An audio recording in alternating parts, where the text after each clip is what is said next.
What's up, Planeswalkers? How you doing? How you doing? I've prepared a few things for today since I've received some great news.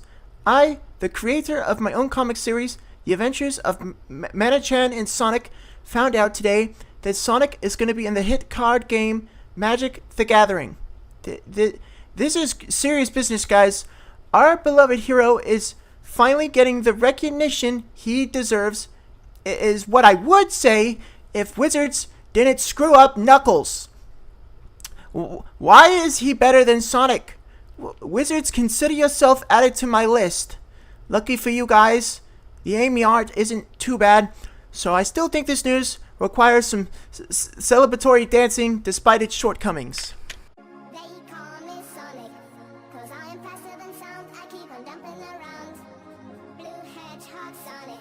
Now that we've filtered out all the lightweights, let's talk about Sonic the Hedgehog. He's a 2/4 Hedgehog warrior with haste that says whenever Sonic the Hedgehog attacks, put a +1/+1 counter on each creature you control with flash or haste. Whenever a creature you control with flash or haste is dealt damage, create a tapped treasure token. So a couple of things. First, I think this card is definitely a flavor win and pretty good. The only negative thing I would say is that it does kind of pull itself in three directions. You could build it tempo or aggro because of the flash or haste text, but you could also try to make a weird combo deck trying to make infinite treasures off dealing damage to your creatures. Despite its combo potential, this is definitely a casual commander, and I kept that in mind when making the deck list. What we ended up with is a mixed bag of tricks that when combined makes a pretty flexible deck. But if we need to put a stamp on things, this is definitely an aggro deck, relying on haste creatures with some late game combos to close out the game. So we're sitting at bracket 3, where the games, in my opinion, are the most fun. And in case any of you are worried, you know your boy added as many of the Sonic Secret Lair cards to the deck that would fit, because flavor matters. Unfortunately, Tails is the only exception since he just wasn't good enough. Now, as far as commander decks go, this list is pretty tame, especially considering the mana base I'm using is $200 of the price, and only 2 other cards are over $20 as of this recording, so if you need to, change out the lands. Before I start going over cards, if you're new here, I do deck requests, so if you have a commander or want a themed deck, leave it in the comments below, and subscribe to see when your idea goes live. Also, for everyone who's submitted a deck request so far, don't worry, I'm working on it. The creatures of our deck are pretty important, not only because they're how we're going to beat everyone down, but also they shaped how I made the rest of my list. What do I mean by that? We're playing lots of haste creatures, so I didn't feel the need to put extra haste enablers in artifacts or enchantments since it would be redundant, but do not get me wrong, we are still playing plenty of them. Ginger Brute is in our deck since we can make him pseudo unblockable, and Sonic grows our board when he swings, so hopefully the Brute can get big enough to take someone out of the game. Loyal Apprentice is perfect for our deck. Not only does it come with haste itself, but the tokens it makes will have haste for a turn as well. Malcolm, our Learning Scoundrel, can come out early on one of our opponent's turns, and then we'll help loot away stuff early, and then late game we can start cheating stuff out. Mary, Esquire of Rohan, is here for its card advantage, and we are playing some equipment to equip it with for the first strike. Ableist Spawn is a meta call since I've seen a lot of ETB creatures at my table. This card is still pretty good since it will grow with Sonic, and then we can also siphon some ETB value off our opponents. Now, of course, if you're not playing against a lot of ETB stuff, then feel free to swap this card out. Guardian of Faith is some much needed protection for our board, and it actually protects against some of the exile board wipes floating around, unlike Flawless Maneuver. Professional Facebreaker doesn't have haste, but don't freak out yet since we have a few ways to give our creatures haste, like I mentioned earlier.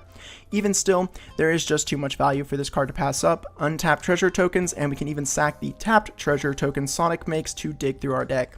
Riku, Resourceful Guardian, is one of our game finishers since Sonic should put counters on all our creatures on the board, and Riku will make them unblockable then. Kilo from the new Edge of Eternity set looks like it was designed with our commander in mind. It has haste and proliferates on swing, meaning we can double pump our board each swing with this and our commander. Amy Rose, since we can pump another creature's power when she swings and she has a free equip. Enduring Courage is our first haste enabler. This one made the cut since it can be resilient to destroy effects and it boosts power. Enduring Curiosity, like Courage, is a little harder to remove, and this time when we hit players we get extra cards. Knuckles the Echidna is a very powerful card. His keywords make him good for Sonic alone, but he also makes untapped treasure tokens and has a win the game text. That isn't impossible for us to achieve since we're playing a few ways to make lots of treasures. The Rytera is another powerful card with some great combo potential that we are taking advantage of with our enchantments. Even still, this card will grow fast and become a beat stick that'll need to be answered. And if you're confused about how the combo works, then I will be covering it at the end of the video, so stick around. Thundering Raiju works really well with Sonic since Sonic puts counters on all our haste and flash creatures, which makes them modified, so the Raiju can easily deal loads of damage to each opponent. Aurelia, the Law Above, is another value creature for our deck.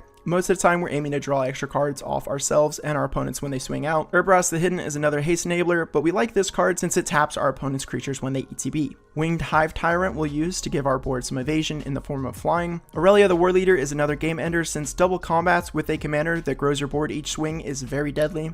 Scourge of the Thrones is another way for extra combats, but it isn't as consistent as Aurelia and doesn't come with haste. Gisela, Blade of Gold Knight, can close games out quickly as everyone but us will be taking double damage even from sources not controlled by us. And her last block of text is relevant since we want to be swinging out a lot, leaving us kind of undefended. Mirror Battlesphere with all our haste enablers turns into a army in the can since it makes 4 1/1s on ETB. Cavern Horde Dragon plays nicely into our Make a Million Treasures plan, and since the format is increasingly becoming artifact heavy, this card should always be discounted. Not to mention this is a giant flyer that comes with trample and haste, making it a real no-brainer for this deck. Our spells are mainly filled with interaction to make sure we don't get run over with a few outliers. Path to Exile and Swords to Plowshare are some cheap removal spells both in-game and out-of-game. Boros Charm is a sweet utility spell. We can either save a creature or surprise lethal someone with Double Strike on Sonic. Counterspell and Essence Capture since we'll need to interact with the stack so we can stop certain problems or combos. Essence Capture is here over other better counter spells for 2 reasons. I wanted to keep the deck somewhat budget, and we have a small sub-theme of +1/+1 counters. 4th, Iralengus, because this is a late game bomb that can surprise lethal people, especially if we still have our commander out. Open the Armory will let us find important critment like the Sword of Truth and Justice. Chaos Warp will let us interact with any problem permanent, including some nasty lands like Field of the Dead. Also, I think it's flavorful for a Sonic deck. Fabricate is another way for us to grab important artifacts. Flawless Maneuver is another flavor win, and any creature deck trying to survive on the board after turn 5 will need a way to protect itself, so why not do it for free? Generous Gift is another way for us to interact with artifacts and enchantments. Tezzeret's Gambit is a more important card draw, and the Proliferate works really well with what we're trying to do. Unexpected Windfall because it's in the secret layer, and the card is decent at instant speed, getting us some treasures and cards. Wave Goodbye to clear our opponent's board since we plan on putting counters on all our creatures. Now that is all the spells, but if you're worried about lack of a hard board wipe, consider Blasphemous Act instead since it'll at least give you some treasures if our commander is out. Before I start going over the artifacts and enchantments of the deck, just know I'm not covering any mana rocks since they're pretty self-explanatory. The important thing to know is that we're playing 10 so that we can try and consistently get out our commander early.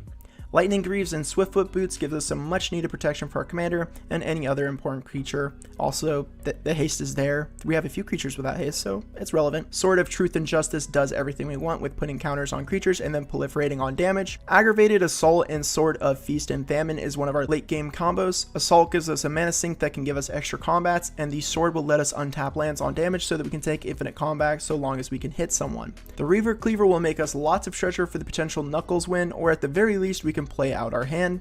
Frostcliff Siege can be a haste enabler that gives us trample and a power boost, which is crazy strong, or we can use it to draw extra cards, which is also nice. Windcrag Siege is great when we need some extra bodies, but its best use is to double our attack triggers for our commander and a few other powerful creatures. Hammer of Nazan is going to let us get reckless with our commander as we'll no longer need to fear him getting blocked by a bigger creature or a board wipe. Bite and Athasa to remove blockers from one of our opponents, and the extra cards will keep our hand fueled. Gimli's Reckless Might is another haste enabler, but we want this card since we can fight down scary combo creatures or other commanders, and fighting is a good way for us to make treasures with our commander. Pyrohemia is a super cool card since we can use it to ramp for 1 mana if our commander is out. It deals damage to each creature and player, letting us make treasures with it. In late game, we can use it to take people out of the game if we have the life total to spare. All Will Be One is a combo piece with Red Terror, but since it works so well with our commander's attack trigger, it justifies its place in the deck regardless of the combo potential. This card is a must-answer threat for your opponents as we can easily deal a ton of damage with it. Uncivilized Unrest gives Riot, so I guess add this to the pile of haste enablers, but we're using this card for its second block of text, which is going to make our creatures deal double damage to players and permanents. Super State can close games out fast, giving keyword soup and a 9/9 body to the creature it's attached to. And of course, like a few other cards, its last line of text is the best. When this creature hits a player, it deals damage to each other opponent as well. This is a super sweet Sonic exclusive card that's going to see lots of play in Enchantress Voltron decks. For the combo section, I'll show you perhaps one of the simplest combos floating around the Magic card pool. we'll need the Red Terror, and all will be one on the battlefield. Now, if a red source like the Red Terror itself deals damage to an opponent, it'll trigger the Red Terror. A +1/+1 counter will be placed on the Red Terror. This will trigger all will be one, letting us deal a damage to target opponent. Since all will be one is a red permanent, this will trigger the Red Terror, putting another +1/+1 counter on the Red Terror. And it keeps going from there. Once the loop starts, we can ping our opponents down for 1 damage at a time till no one is left. Thanks for tuning in to see my version of Sonic the Hedgehog. Let me know how I did or changes you'd make in the comments below. Also, leave your favorite Sonic character there while you're at it. Hit that subscribe button to let me sleep at night, and a big beautiful wet kiss to all my channel members. You guys are awesome. I'll see you guys in the next video. Peace.